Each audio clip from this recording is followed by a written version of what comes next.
Why failing to follow prescribed medical treatment can doom your Social Security disability case. Did you know that Social Security ruling 18-3P addresses the impact of a Social Security disability applicant's failure to follow prescribed treatment?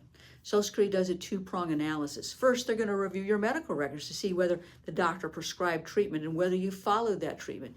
If you haven't followed that treatment, Social Security is going to determine whether that prescribed treatment, if followed, would be expected to restore your ability to engage in substantial gainful employment.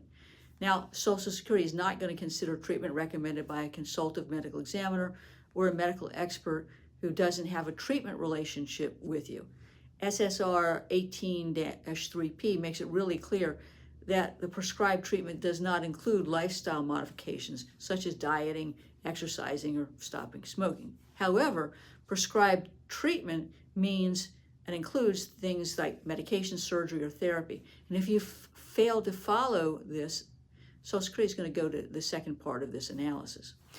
At the second part, Social Security is going to determine whether or not you have good cause for not following the prescribed treatment.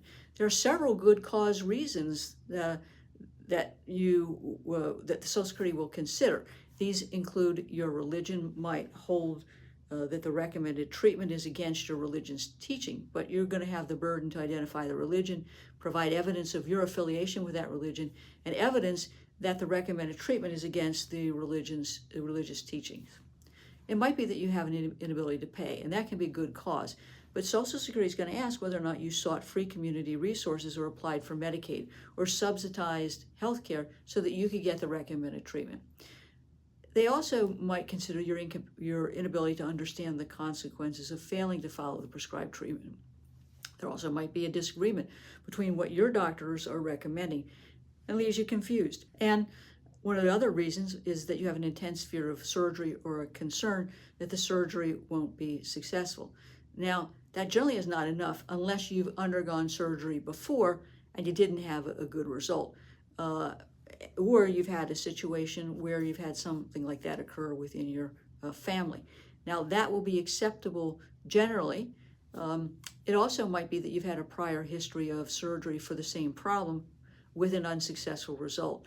And you don't really want to undergo that surgical procedure again. And that's talking about the specific surgery for your disabling condition.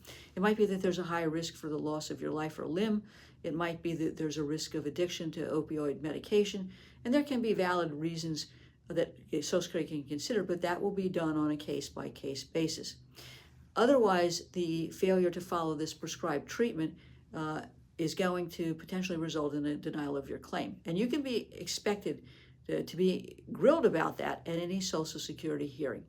If you have any questions about your rights to your Social Security benefits or if your claim's been denied, call us today at 727-894-3188. And you can also check out our podcast, Winning Isn't Easy, the Social Security version. 727-894-3188.